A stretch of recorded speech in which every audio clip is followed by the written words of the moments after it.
अल्हम्दुलिल्लाह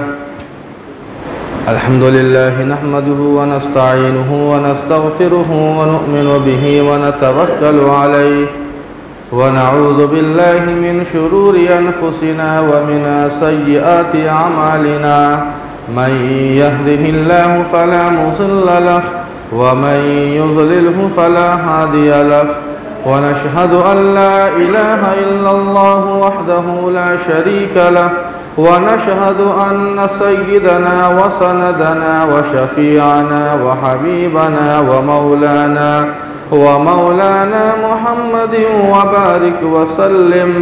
अम्मा बअदु क़ाल अल्लाहु तबारक व तआला फ़ी कलामिहिल मजीद वल फ़ुरक़ानिल हमीद। अऊज़ु बिल्लाहि मिनश शैतानिर रजीम। बिस्मिल्लाहिर रहमानिर रहीम। वला तहसबन्नल्लज़ीना क़ुतिलू फ़ी सबीलिल्लाहि अमवाता बल अहयाउन इन्द रब्बिहिम युरज़क़ून। वक़ाल अयज़न फ़ी मौज़िइन आख़र वला तक़ूलू लिमन युक़तलु फ़ी सबीलिल्लाहि अमवात बल अहयाउन वलाकिन ला तशऊरून। वक़ाल नबी सल्लल्लाहु अलैहि वसल्लम सय्यिदा शबाबि अहलिल जन्नह अल हसन वल हुसैन। सदक़ल्लाहु मौलानल अज़ीम व सदक़ रसूलुहुन नबियुल करीम व नहनु अला ज़ालिका लमिनश शाहिदीन वश्शाकिरीन वल्हम्दुलिल्लाहि रब्बिल आलमीन। मोहतरम हाज़रीन जुमा, अज़ीज़ान गिरामी और दूर दराज से तशरीफ़ लाए हुए हमारे दीनी भाइयों, बुज़ुर्गों और साथियों, अल्लाह ताला का बेपनाह करम और एहसान है कि अल्लाह ताला ने हमें मुहर्रमुल हराम जैसा अज़मत वाला और मुक़द्दस और तक़द्दुस वाला महीना आता फ़रमाया है। चूँकि ये मुहर्रम का महीना है और मुहर्रम के ताल्लुक़ से पिछले जुमा हमने सुना था कि आखिर इस माह मुहर्रम की क्या फ़जीलत है। इस्लामी साल का आगाज़ मुहर्रम से क्यों हुआ, उसके पीछे आखिर हिकमत क्या है, किस वाक़ये की तरफ जो है इस्लामी कैलेंडर की निस्बत की गई है, और इस महीने में जो सबसे बेहतर अमल है अल्लाह ताला के नज़दीक रोज़े का अमल, उसके ताल्लुक़ से बेशुमार बातें आई थी। और इंशाअल्लाह चूँकि मुहर्रम का महीना है तो मुहर्रम के ताल्लुक़ से ही बात होगी। दुआ फरमाएं कि जो भी बातें कही जाए अल्लाह पाक सही बात कहने और हम सबों को उस पर अमल करने की तौफ़ीक़ अता फरमाए। मुहर्रम के महीने पर बात करना बड़ा आसान है, बहुत आसान है।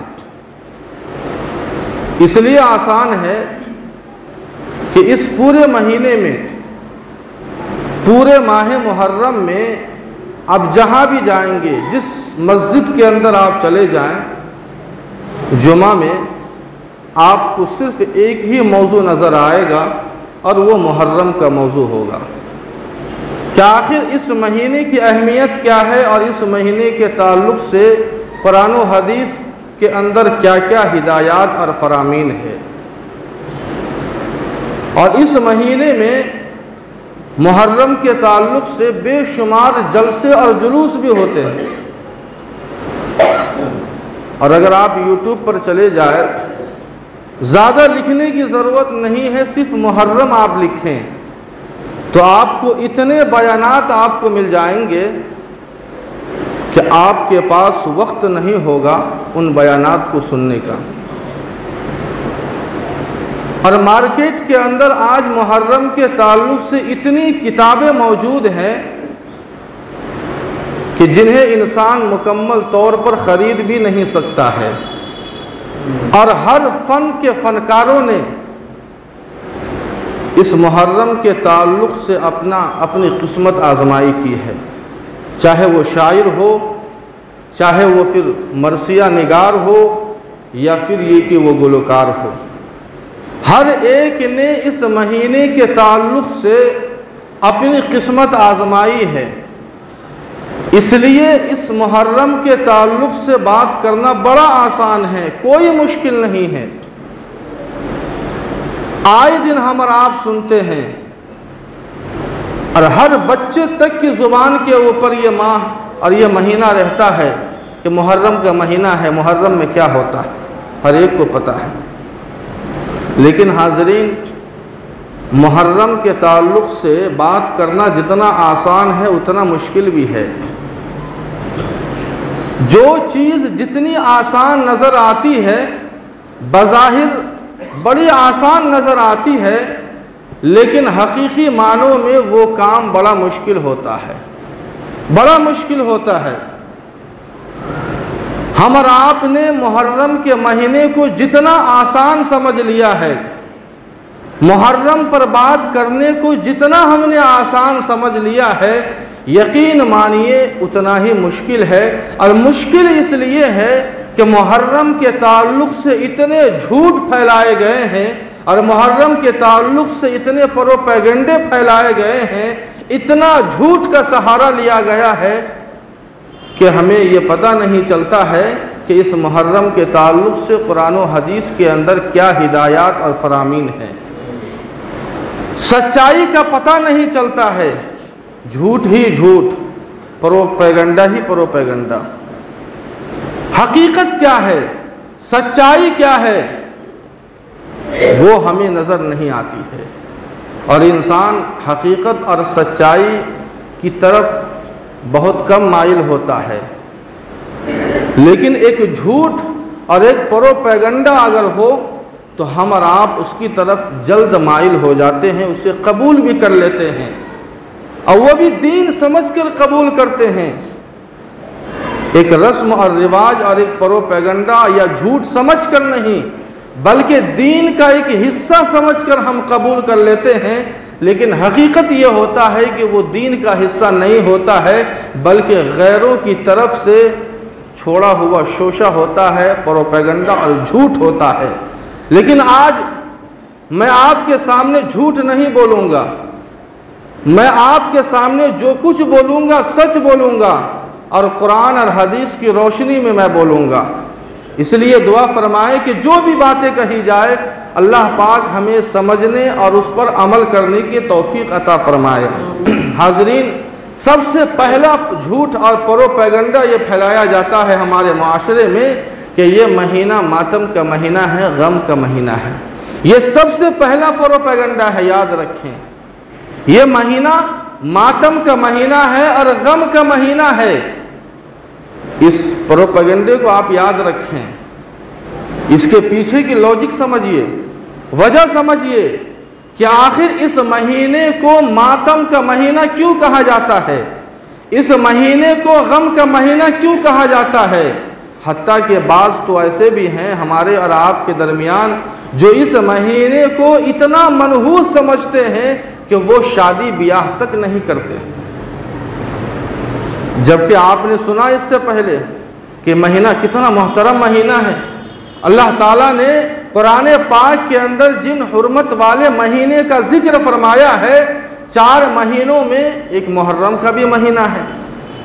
कितना अज़ीमुश्शान है कि अल्लाह ताला ने इस महीने की निस्बत अपनी तरफ की है।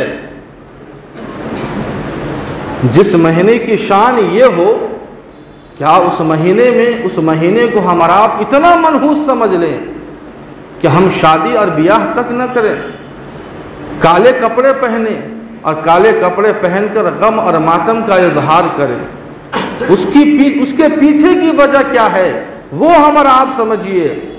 जो लोग गम और मातम मनाते हैं और उनका ये अकीदा है, उनका ये कहना है कि इसी महीने की 10 तारीख़ को नवासे रसूल हज़रत हुसैन रज़ी अल्लाह अन्हु की शहादत का वाक़या पेश आया, यकीनन पेश आया है, उससे किसी को इनकार नहीं है।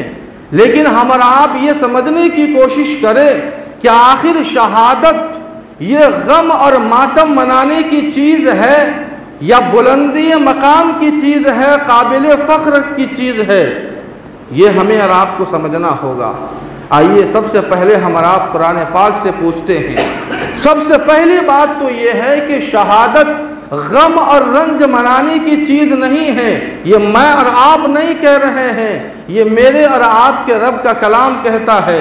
अल्लाह ताला फरमाते हैं कि वला तक़ूलू लिमन युक़्तलु फ़ी सबीलिल्लाहि अमवात, कि जो मेरे रास्ते में शहीद हो जाए, जो मेरे रास्ते में अपनी जानों का नजराना पेश कर दे, हम और आप क्या कहते हैं? वो मर गया, वो इंसान मर गया। लेकिन अल्लाह फरमाते हैं कि वो मरा नहीं, वो जिंदा हो गया। वला तक़ूलू लिमन युक़्तलु फ़ी सबीलिल्लाहि अमवात बल अहयाउ वलाकिन ला तशऊरून। अल्लाह फरमाते हैं कि जो मेरे रास्ते में शहीद होता है वो मरता नहीं है, वो जिंदा हो जाता है। ये बात अलग है कि तुम्हें ए इंसानों उनकी ज़िंदगी का एहसास नहीं होता है। अब आप खुद बताइए कि मातम और गम ये मुर्दों पर किया जाता है कि जिंदों पर किया जाता है? हमारा आप भी समझते हैं कि इंसान का इंतकाल हो जाए, हमारे यहाँ तो गम मनाते हैं, गम का माहौल होता है। लेकिन अगर कोई जिंदा हो तो जिंदों पर गम नहीं मनाया जाता, मातम नहीं मनाया जाता। लेकिन हमारा आप एक शहीद पर गम मनाते हैं, मातम मनाते हैं, जबकि अल्लाह ताला ने उसे जिंदा कहा, मुर्दा नहीं कहा। ये मैं और आप नहीं कह रहे हैं। वला तहसबन्नल्लज़ीना क़ुतिलू फ़ी सबीलिल्लाहि अमवाता बल अहयाउ इंद रब्बिहिम युरज़क़ून। अल्लाह खुद फरमाते हैं कि जो मेरे रास्ते में शहीद हो जाते हैं तुम उन्हें मुर्दा गुमान मत करो, वो जिंदा है, उनकी ज़िंदगी का एहसास तुम्हें नहीं होता है। और हम अपने पास से उसे रिज़्क़ भी आता फरमाते हैं, हम अपने पास से उसे रिज़्क़ भी आता फरमाते हैं। हाज़रीन ज़रा गौर कीजिए कुरान क्या कहता है और हमारा और आपका अक़ीदा क्या है। अल्लाह के नबी अलैहिस्सलातु वस्सलाम शहादत की तमन्ना किया करते थे, अल्लाह ताला से शहादत की तमन्ना और दुआ करते। अल्लाहुम्मा इन्नी अस्अलुका शहादतन फ़ी सबीलिक, ए अल्लाह मैं तुझसे तेरे रास्ते में शहादत की दरख्वास्त करता हूँ, दुआ करता हूँ। अगर शहादत गम और मातम की चीज़ होती तो अल्लाह के नबी उसकी तमन्ना नहीं करते, दुआ नहीं करते, दरख्वास्त नहीं करते। अल्लाह के नबी की एक दूसरी हदीस है कि मेरी तमन्ना ये है, मेरा दिल ये चाहता है कि मैं तेरे रास्ते में शहीद हो जाऊं, फिर जिंदा किया जाऊं, फिर शहीद हो जाऊं, फिर जिंदा किया जाऊं, फिर शहीद हो जाऊं, फिर जिंदा किया जाऊं। ये 3 मरतबा अल्लाह के नबी ने फरमाया। आखिर बताइए कि अगर शहादत गम और मातम की चीज़ होती तो अल्लाह के नबी दरख्वास्त नहीं करते, दुआ भी नहीं करते। लेकिन अल्लाह के नबी दुआ कर रहे हैं। खलीफाए दोम अमीरुल मोमिनीन खलीफतुल मुस्लिमीन हज़रत उमर बिन ख़त्ताब रज़ी अल्लाहु अन्हु, जिनके ताल्लुक़ से पिछले जुमा हमने सुना क्या मकाम है अल्लाह ताला के नज़दीक। अल्लाह के नबी अलैहिस्सलातु वस्सलाम ने हज़रत उमर फ़ारूक रज़ी अल्लाहु अन्हु के ताल्लुक़ से कितनी फ़ज़ाइल अल्लाह के नबी ने बयान फरमाए हैं। हज़रत उमर फ़ारूक रज़ी अल्लाहु ताला अन्हु खुद ये दुआ करते हैं, अल्लाहुम्मा रज़ुक़नी शहादतन फ़ी सबीलिक व मौतम बिबलद नबिय्यिक। ए अल्लाह मुझे तू अपने रास्ते की शहादत नसीब फरमा और तू अपने नबी के शहर में मौत नसीब फरमा। बताइए अगर शहादत रंज और गम की चीज़ होती तो अमीरुल मोमिनीन इतने बड़े खलीफा हैं, वो शहादत की तमन्ना नहीं करते, वो शहादत की तमन्ना नहीं करते। और शहादत गम और मातम की अगर चीज़ होती तो इस दीन की हिफाजत और इस दीन की इशाअत के लिए कायनात में इतने जाबाजों ने कुर्बानियाँ दी है कि कोई दिन खाली नहीं है। इस दीन की हिफाजत के लिए और इस दीन की इशाअत के लिए इतने जाबाजों ने कुर्बानियाँ दी है कि कोई महीना, कोई दिन खाली नहीं है, कोई हफ्ता खाली नहीं है। अगर हम शहादत पर गम मनाने लगे तो पूरा साल हमारा गम और मातम में गुजर जाएगा, कोई और काम बाकी नहीं रहेगा। लेकिन सवाल ये है कि जब हम शहादत पर गम मनाते हैं, 10 तारीख़ को हम गम मनाते हैं, मातम मनाते हैं, तो आखिर 1 मुहर्रम जिस दिन हज़रत उमर फ़ारूक रज़ी अल्लाहु अन्हु की शहादत का वाक़या पेश आया, 1 मुहर्रम को गम क्यों नहीं मनाते हैं? 12 रबीउल अव्वल को अल्लाह के नबी का विसाल होता है, जो इस उम्मत के लिए सबसे बड़ा गम का दिन था, लेकिन हम 12 रबीउल अव्वल को गम नहीं मनाते। 1 मुहर्रम को हज़रत उमर फ़ारूक की शहादत का वाक़या पेश आता है, लेकिन हम उस दिन गम नहीं मनाते। 18 ज़िलहिज्जा को दामाद नबी, जामिउल कुरान, कामिलुल हया वल ईमान हज़रत उस्मान बिन अफ़्फ़ान रज़ी अल्लाहु अन्हु की शहादत का वाक़या पेश आता है। 50 दिन मुहासरे के बाद हज़रत उस्मान बिन अफ़्फ़ान रज़ी अल्लाहु अन्हु की शहादत का वाक़या पेश आता है, और उनकी शहादत के बाद उनके बदन का खून उसी कुरान पर गिरता है जिस कुरान को बड़ी मोहब्बत और अक़ीदत से जमा किया था, और उसी कुएँ का पानी उनके लिए बंद कर दिया जाता है जिस कुएँ को उन्होंने अपने ज़ाती पैसों से ख़रीद कर मुसलमानों के लिए वक्फ किया था, और उसी मस्जिद के दरवाजे को बंद कर दिया जाता है जिस मस्जिद की तौसी उन्होंने अपने ज़ाती सरमाए से की थी। लेकिन आज हम उनकी शहादत पर गम नहीं मनाते हैं। 21 रमज़ानुल मुबारक का दिन वो दिन है जो हज़रत हसनैन के वालिद, जो हज़रत फ़ातिमा के शौहर, जो अल्लाह के नबी के दामाद, चचेरे भाई, चौथे खलीफा, फातिह खैबर हज़रत अली रज़ी अल्लाहु अन्हु की शहादत का वाक़या पेश आता है। लेकिन बताइए 21 रमज़ानुल मुबारक को हम और आप मातम और गम मनाते हैं? नहीं मनाते हैं। तो फिर शहादत 10 तारीख़ को जो हज़रत इमाम हुसैन की शहादत का वाक़या पेश आया है, तो उस पर इतना हम और आप मातम और गम क्यों? अगर शहादत गम और मातम की चीज़ होती तो हज़रत अली की शहादत के बाद 21 साल के बाद हज़रत हुसैन की शहादत का वाक़या पेश आता है, लेकिन हज़रत हुसैन ने कभी भी अपने वालिद की शहादत पर गम नहीं मनाया है। तो फिर हम और आप गम क्यों मनाते हैं? एक और सवाल है कि हम हज़रत हुसैन की शहादत पर ही गम क्यों मनाते हैं? याद रखिए, ये रिवाज शियों का ईजाद करता है, ये शियों का ईजाद करता है, ये मुसलमानों का तरीक़ा नहीं है। और आपने कभी गौर किया?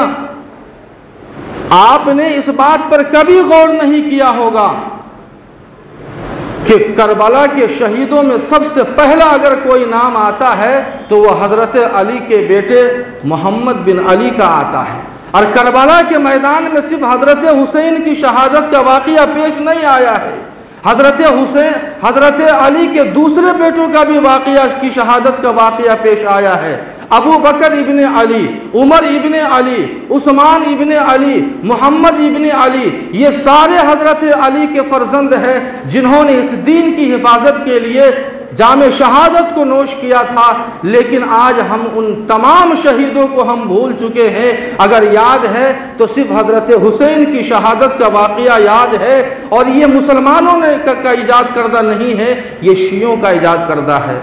आप जानते हैं कि हज़रत हुसैन की शहादत का ही तज़किरा क्यों किया जाता है? हज़रत अली के दूसरे बेटों की शहादत का तज़किरा क्यों नहीं होता है? असल में शियों को हज़रत उमर से, हज़रत अबू बकर से चिढ़ है, दुश्मनी है। हज़रत अली रज़ी अल्लाहु अन्हु ने अपने फ़र्जंदों का जो नाम रखा है अपने यारों के नाम पर रखा है। अबू बकर इब्ने अली, उमर इब्ने अली, उस्मान इब्ने अली, लेकिन आज उन फर्जंदों का कोई तज़किरा नहीं है, इसलिए कि शियों को इन तमाम सहाबा से, हज़रत अबू बकर से, हज़रत उमर से, हज़रत उस्मान से एक चिढ़, एक अदावत, एक दुश्मनी है, इसीलिए आज उनका नाम भुला दिया गया है। इतनी हम बदसलूकी एक शहीद के साथ, शहादत ये काबिल फ़ख्र मकाम है जिसकी अल्लाह के नबी अलैहिस्सलातु वस्सलाम खुद ये तमन्ना करते हैं कि अल्लाह पाक तू तो अपने रास्ते की शहादत नसीब फरमा। हज़रत उमर फ़ारूक रज़ी अल्लाहु अन्हु इतने बड़े जलीलुल क़द्र सहाबी है, लेकिन वो खुद जो है शहादत की तमन्ना करते हैं। मालूम ये हुआ कि ये शहादत ये मातम की चीज़ नहीं है, ये गम मनाने की चीज़ नहीं है, बल्कि ये काबिल फ़ख्र है। अल्लाह ताला इसके ज़रिए से एक शहीद का मकाम बुलंद फरमाते हैं, एक शहीद का मकाम बुलंद फरमाते हैं, लेकिन हम और आप उस पर गम और मातम मनाते हैं। मुहर्रम के ताल्लुक़ से जो हमारी शरीयत ने, हमारे दीन ने जो हुक्म दिया है वो दो ही हुक्म है।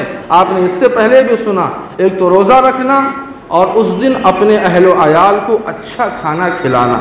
ये दो ही बातें हैं, या तो हम रोज़ा रखें या फिर ये कि हम अपने जो अहलो अयाल है, जो घर वाले हैं, जो बच्चे हैं, जो मातहत के लोग हैं, हम उनके साथ वुसात का मामला करें। ये दो ही चीज़ मुहर्रम के ताल्लुक़ से है जो हम और आप एक तो करते हैं लेकिन एक नहीं करते हैं।